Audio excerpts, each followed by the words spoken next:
तो शुरुआत करते हैं बड़ी खबर के साथ। पहले केशवदेव मौर्य, उसके बाद राजभर और शिवपाल यादव और अब आरएलडी ने एकला चलो का राग अलाप दिया है।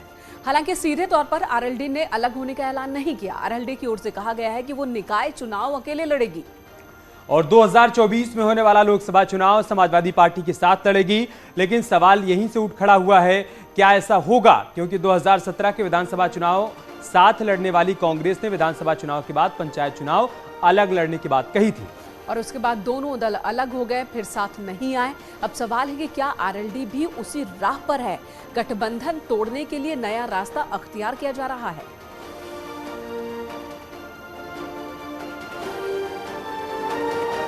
ये बागपत हमारा राष्ट्रीय लोकदल का गढ़ रहा है। चौधरी चरण सिंह जी की कर्मभूमि रही है और यहाँ से परिवर्तन की धारा बही है पूरे देश में। इसलिए राष्ट्रीय लोकदल यहाँ गांव तक, बूथ तक पहुँचे, इसके लिए हमने यहाँ समीक्षा करने के लिए सदस्यता अभियान हमारा चल रहा है पूरे प्रदेश में। नए सिरे से संगठन का पुनर्गठन होना है, उसके लिए यहाँ आज आए थे। 2024 से पहले किसके साथ गठबंधन होगा? 2024 का गठबंधन तो हमारा अभी जारी है।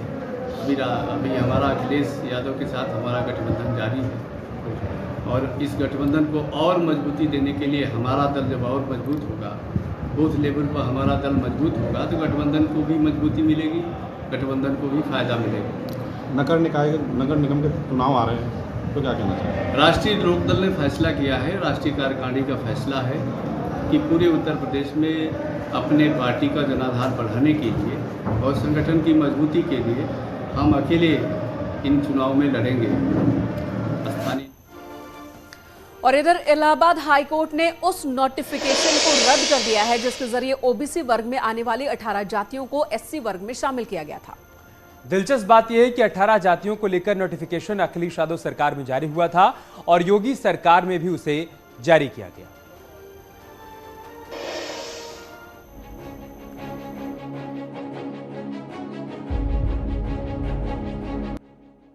साल 2005 मुख्यमंत्री थे मुलायम सिंह यादव।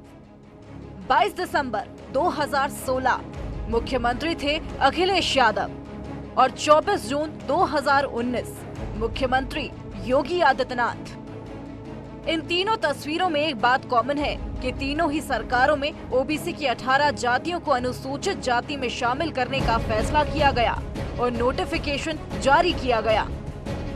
अब इन नोटिफिकेशन को इलाहाबाद हाई कोर्ट ने रद्द कर दिया है। इनमें से मुलायम सिंह यादव सरकार में जारी नोटिफिकेशन को पहले ही वापस ले लिया गया था। 22 दिसंबर 2016 को अखिलेश यादव की सरकार में जारी नोटिफिकेशन को हाई कोर्ट ने रद्द कर दिया। हाई कोर्ट ने साफ किया कि किसी भी जाति को दूसरे वर्ग में शामिल करने का अधिकार सिर्फ देश की संसद को है, राज्य को नहीं। एडवोकेट जनरल साहब ने बयान दिया कि इस नोटिफिकेशन को या 17 पिछड़ी 18 पिछड़ी जातियों को एससी में डालने का जो हमारा नोटिफिकेशन था, जो गवर्नमेंट आर्डर था, उसके लिए हमारे पास कोई विधिक या संवैधानिक अधिकार नहीं है। इस बिना पे ऑनरेबल चीफ जस्टिस की कोर्ट ने हमारी पिटीशन को अलाउ कर दिया। वो गवर्नमेंट आर्डर्स या नोटिफिकेशन जो 18 पिछड़ी जातियों को एससी की सूची में डालते थे, उसको क्वैश कर दिया गया। अब देखिए कि किन जातियों को ओबीसी से हटाकर एससी में शामिल करने के लिए नोटिफिकेशन जारी हुआ था। मजवार, कहार, कश्यप, केवट, मल्ला, निषाद, कुम्हार, प्रजापति, धीवर, बिंद, भर, राजभर, धीमान, बाथम, तुरहा, गोड़िया, माझी और मछुआ। 22 दिसंबर 2016 को अखिलेश यादव और 24 जून 2019 को योगी सरकार में जारी दोनों ही नोटिफिकेशन में इन्हीं 18 जातियों को एससी में शामिल करने की बात थी। इससे पहले 2005 में मुलायम सरकार में जारी नोटिफिकेशन में भी यही बात थी और इन नोटिफिकेशन को हाई कोर्ट में चुनौती इसी आधार पर दी गई। राज्य सरकार को किसी भी जाति को दूसरे वर्ग में शामिल करने का अधिकार नहीं है, तो सवाल उठता है कि क्या राजनीतिक दलों को नहीं पता था कि उनका अधिकार क्षेत्र क्या है? ये सत्ता में रहते हैं लोग, तो ये याद नहीं आते। जब सत्ता से बाहर होते हैं, जब वोट की जरूरत होती है, तब हम लोग याद आते हैं। सवाल सिर्फ इतना नहीं है। साल 2005 से साल 2019 के बीच जो 3 नोटिफिकेशन जारी हुए, उनकी टाइमिंग भी सवाल उठाती है। मुलायम सिंह यादव ने 2005 में नोटिफिकेशन जारी किया। 2007 में विधानसभा चुनाव थे। अखिलेश यादव ने 22 दिसंबर 2016 को नोटिफिकेशन जारी किया। 2017 में विधानसभा चुनाव थे और योगी सरकार ने 2019 में नोटिफिकेशन जारी किया और इस साल लोकसभा चुनाव थे।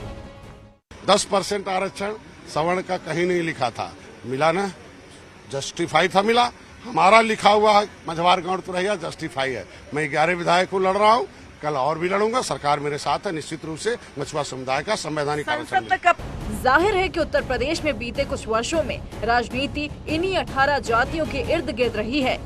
ओम प्रकाश राजभर और संजय निषाद की राजनीतिक जमीन इन्हीं जातियों पर निर्भर है और अब सवाल है कि जब हाई कोर्ट फैसला दे चुका है और सामने 2024 में होने वाले लोकसभा चुनाव में ज्यादा वक्त नहीं है, तो क्या केंद्र की बीजेपी सरकार इस ओर कोई कदम उठाएगी? Bureau report, news 18। हाईकोर्ट ने नोटिफिकेशन खारिज कर दिया है, जिस पर ओम प्रकाश राजभर ने अखिलेश यादव और बीएसपी को निशाने पर लिया है। वहीं संजय निषाद कह रहे हैं कि उन्हें मझवार के नाम से आरक्षण मिलना चाहिए। जब कांग्रेस की साथ बसपा और सपा के लोग थे, उत्तर प्रदेश में सपा बसपा की सरकार थी, इन लोगों ने कांग्रेस से आरक्षण दिलाने की पहल नहीं की। हमें मझवार के नाम से चाहिए, जैसे उत्तराहा, दक्षिणा, मोची, अहिरवार, गहिरवार को चमार के नाम से मिलता है, पासी के सभी उपजाति को पासी का मिलता है, रजक, बरेठा, कन्नौजा को धुई मिलता है, तो केवट मल्लाह को भी मझवार का मिलना चाहिए ना। और उत्तर प्रदेश का एक बहुत बड़ा हिस्सा बाढ़ की चपेट में है। अब इसकी बात कर लेते हैं। आगरा से लेकर गाजीपुर तक त्राहिमाम मचा है।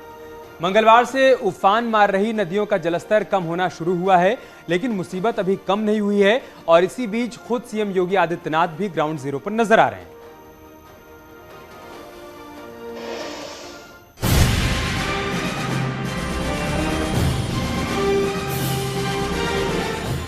चंदौली में बाढ़ है, कानपुर में गंगा गुस्से में है, मिर्जापुर में मुसीबत उफान पर है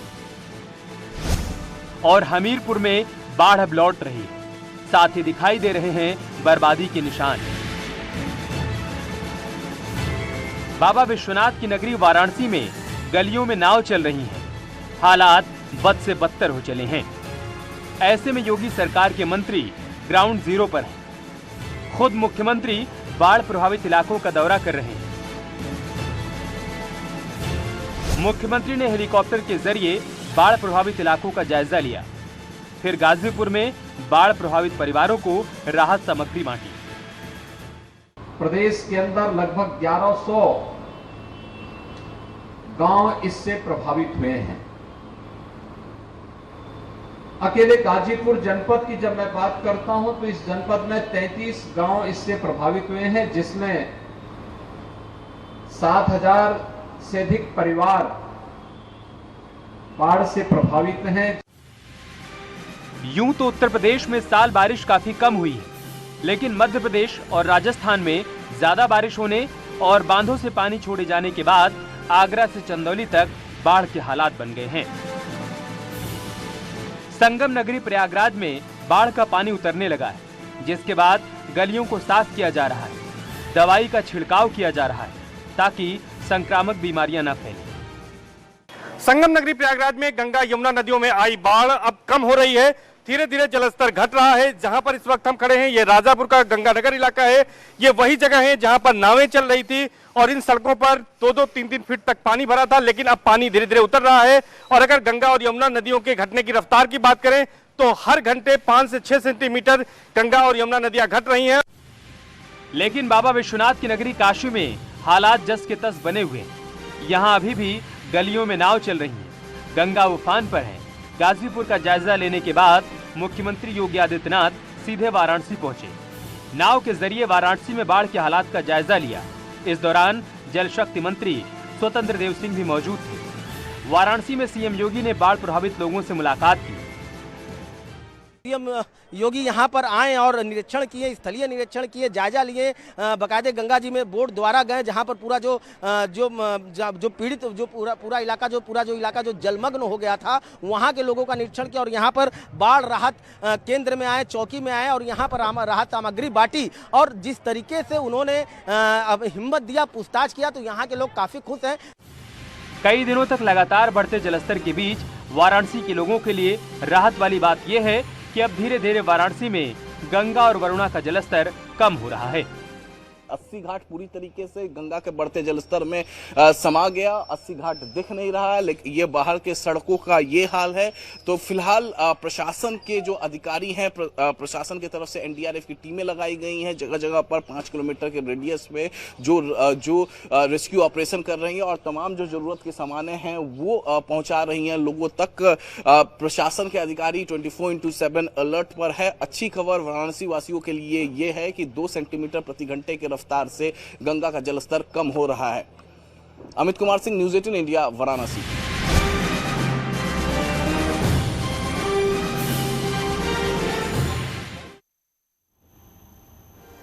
एक और तस्वीर आपको दिखाते हैं। हमीरपुर में यमुना और बेतवा का जलस्तर घटने तो लगा है, लेकिन नदियों के किनारे जिंदगी बेहाल हो गई है। बाढ़ की वजह से न सिर्फ फसलें बर्बाद हुई हैं, बल्कि सैकड़ों परिवार सड़क पर आ गए।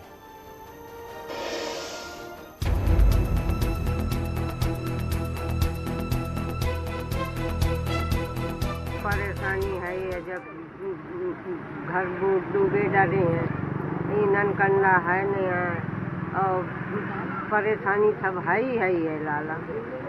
न घर में कमाए वाला कुआ है, जैसी बहू है मैं, जैसी बहू हुई की बेटा, तो कम परेशानी है ही है। पूरा घर टूट गया? हाँ, पूरा दोस्त है। बाढ़ विस्थापितों के लिए बनाए गए शिविर में अपनी और अपनों की जिंदगी के लिए जद्दोजहद कर रही इस महिला के हर शब्द में मदद की गुहार है। ये गुहार साफ कर देती है कि बाढ़ की विभीषिका ने किस पैमाने पर लोगों की जिंदगी पर असर डाला है। हमीरपुर में यमुना और बेतवा के किनारे बसे गांव की फसलें पूरी तरह से बर्बाद हो चुकी हैं और घरों में भरे बाढ़ के पानी की वजह से बड़ी संख्या में लोग अस्थायी तंबुओं में प्रशासन की मदद के सहारे जीवन जी रहे हैं। दोनों नदियों का जलस्तर घटने लगा है तो तबाही के निशान भी दिखने लगे हैं। बर्बाद हुए फसलों से भरे खेत और गांवों में बाढ़ के प्रहार से बर्बाद हुए घर साफ कर देते हैं कि यहाँ कुदरत का कैसा कहर बरसा था। हालांकि अब बाढ़ प्रभावित लोगों की उम्मीद सरकारी मदद पर टिकी है।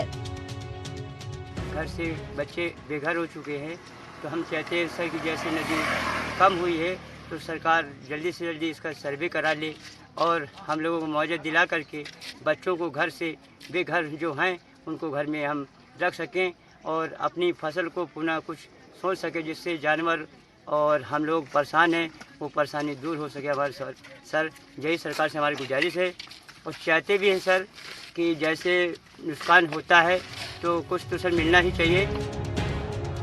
जलस्तर घटा है, लेकिन यमुना और बेतवा दोनों ही नदियां हमीरपुर में खतरे के निशान के बाहर ही बह रही हैं।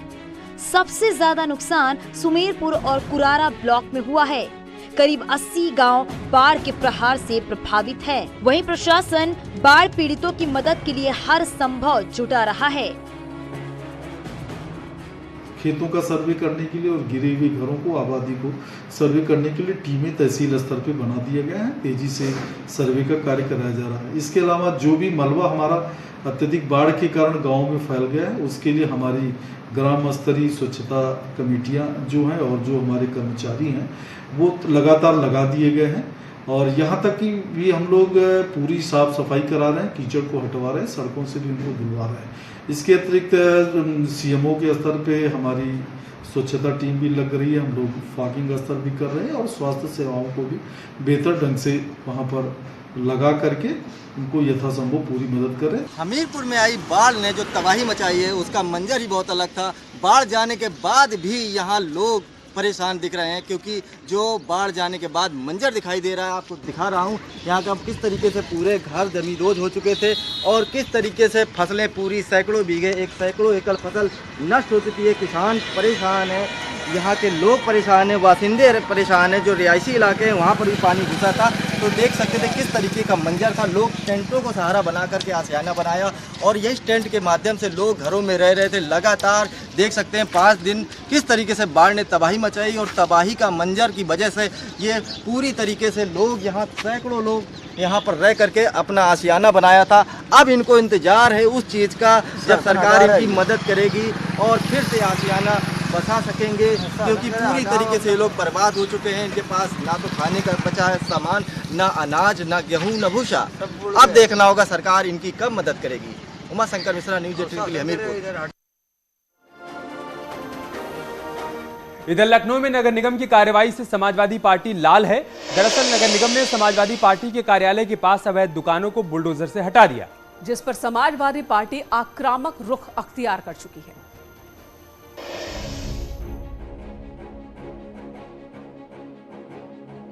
राजधानी लखनऊ के विक्रमादित्य मार्ग पर आज बुलडोजर गरजा। उसी विक्रमादित्य मार्ग पर जिस सड़क पर समाजवादी पार्टी का कार्यालय है, लिहाजा सियासत भी गर्म है। मैं तो एक बात कहता हूँ, ये दिल्ली की बीजेपी और लखनऊ की बीजेपी के झगड़े में गरीब आदमी के ऊपर गुस्सा क्यों निकाल रही है लखनऊ की बीजेपी? भाई गरीब आदमी है, अपना तिरंगा बेच के, झंडा बेच के रोजी रोटी पाल रहे हैं, उनके बच्चों की फीस जाती है, माँ बाप की यहाँ पे दवा दारू करते हैं बेचारे। आप उन्हीं का जो काम धंधा उजाड़ने में लगे, नया काम तो आप दे नहीं पा रहे हो। जो गरीब बेचारा काम कर रहा है उसको भी उजाड़ दे रहे हो। कमाल की सरकार है ये। जिस जगह बुलडोजर चला वो समाजवादी पार्टी कार्यालय के ठीक सामने थी। यहाँ सड़क के किनारे अवैध रूप से झंडे बैनर की दुकानें चल रही थी। इन दुकानों पर समाजवादी पार्टी के झंडे बैनर बिकते थे, जो कि तस्वीरों से जगजाहिर है। आरोप है कि निगम ने बुलडोजर एक्शन से पहले कोई नोटिस नहीं भेजा। हम कहाँ जाएं? 10-15 साल हो गए, ज्यादा हो रहा है। बल्कि कभी नोटिस आया इससे पहले? हम कहाँ में थे, हमको कोई नोटिस नहीं है। यहाँ एक सवाल ये है कि ये दुकानें लंबे समय से यहाँ मौजूद थी, लेकिन कोई कार्रवाई क्यों नहीं की गई? इस बीच खबर है जिस रोड पर समाजवादी पार्टी कार्यालय स्थित है, यानी विक्रमादित्य मार्ग, ठीक सामने आप देखिए समाजवादी पार्टी कार्यालय यहाँ से करीब 150 से 200 मीटर की दूरी पर है। इससे दूर जो है 6-7 दुकानें जो पोस्टर बैनर की बनी हुई थी। समाजवादी पार्टी के लोगों, नेताओं की बड़ी यादें उससे जुड़ी हुई रही हैं। आप साफ तौर से देखें तो यहाँ पर जो कार्रवाई की गई है, यहाँ पर जो अवशेष बचे हैं उसमें से देखिए डिम्पल यादव जी का ये फोटो है, वो अवशेष बचा है। समाजवादी पार्टी जो उनका सिंबल है समाजवादी पार्टी का, वो झंडे बचे हुए हैं। इसके अलावा इनके बीच में समाजवादी पार्टी के संरक्षक मुलायम सिंह यादव का भी अंदर फोटो दिखाई दे रहा है। कि अखिलेश यादव ने जिन लोगों की दुकानें तोड़ी गई हैं, उन्हें कल पार्टी दफ्तर में मुलाकात करने के लिए बुलाया है। अखिलेश यादव की ओर से संदेश भेज दिया गया है। साफ है कि समाजवादी पार्टी अतिक्रमण पर हुई कार्रवाई को लेकर आर पार के मूड में है। फिलहाल इस कार्रवाई के बाद ये पूरा इलाका साफ सुथरा तो जरूर नजर आएगा, लेकिन ऐसे में नगर निगम के ऊपर इन तमाम दुकानदारों ने कई सारे सवाल भी खड़े किए हैं। कैमरा पर्सन मनोज के साथ लाउद्दीन, न्यूज़ 18 लखनऊ। तो जाहिर सी बात है कि आने वाले दिनों में इस पर भी खूब सियासत होगी। और इधर आयकर विभाग ने उत्तर प्रदेश में भ्रष्ट अफसर और बाबुओं पर बड़ी कार्रवाई शुरू कर दी है। आयकर विभाग ने लखनऊ और कानपुर समेत 22 ठिकानों पर छापेमारी की है। सूत्रों के मुताबिक करीब 1.5 दर्जन अधिकारी और बाबू रडार पर हैं।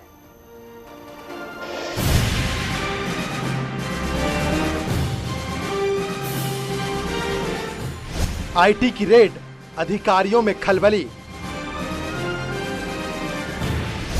ब्यूरोक्रेट्स, उद्यमियों पर छापेमारी। लखनऊ में 10, कानपुर में 10 जगह रेड। आयकर विभाग ने ऑपरेशन बाबू साहब को एक बार फिर शुरू कर दिया है। आईटी की रडार पर भ्रष्ट अफसर और उद्यमी हैं। इस बार आयकर विभाग ने कुल 22 जगह छापेमारी की है, जिनमें लखनऊ में 10 जगह और कानपुर में 10 जगह पर रेड पड़ी है, जबकि दिल्ली में भी 1 जगह छापेमारी की गई है। कानपुर के गंगागंज और रावतपुर में आयकर टीमों ने छापेमारी की।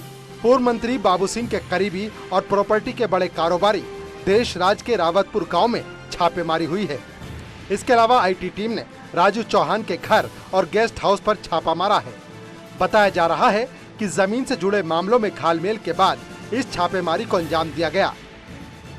अगर हम सूत्रों की माने तो ज़मीनों से रिलेटेड जो मामला था उसको लेकर यहाँ इनका नाम सामने आया और उसके बाद से आप देख सकते हैं कि फोर्स का भी डिप्लॉयमेंट किया। ये गौरी सदन है जहाँ नाम लिखा है राजू चौहान, सीमा चौहान और राहुल। ये मतलब ये वो आवास है जहाँ इस वक्त इनकम टैक्स की टीम छापेमारी कर रही है। उद्यमियों के अलावा भ्रष्ट अफसरों के ठिकानों पर भी आयकर विभाग की टीमों ने छापा मारा। बताया जा रहा है कि यूपी के कई विभागों में तैनात करीब 1.5 दर्जन अधिकारी अब इनकम टैक्स विभाग के रडार पर हैं।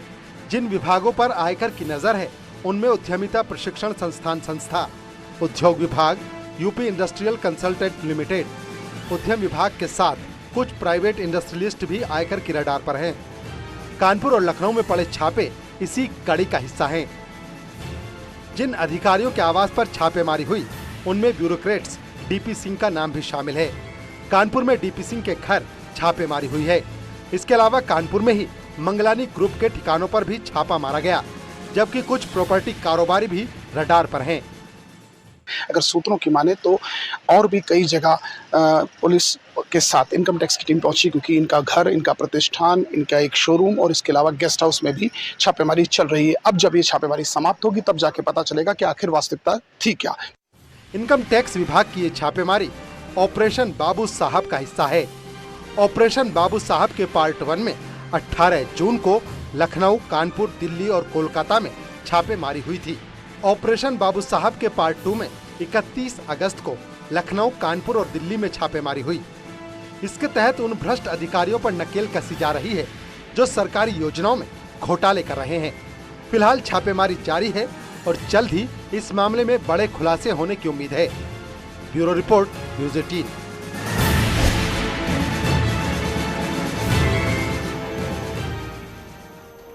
और यूपी की नई फोर्स यूपी एसएसएफ ने लोक भवन की सुरक्षा संभाल ली है।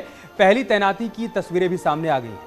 योगी सरकार ने यूपी में व्यावसायिक प्रतिष्ठानों, मेट्रो, एयरपोर्ट, कोर्ट परिसर की सुरक्षा व्यवस्था के लिए स्पेशल सिक्योरिटी फोर्स का गठन किया है। अब यूपी एसएसएफ ने मोर्चा संभाल लिया है। लखनऊ में लोक भवन के सामने इसके जवान तैनात किए गए हैं। आधुनिक हथियारों से लैस स्पेशल ट्रेनिंग के जरिए जवान तैनात किए गए हैं। यूपी में 5 यूनिट वाली एसएसएफ की पहली यूनिट ने बुधवार को लोक भवन की सुरक्षा संभाल भी ली है।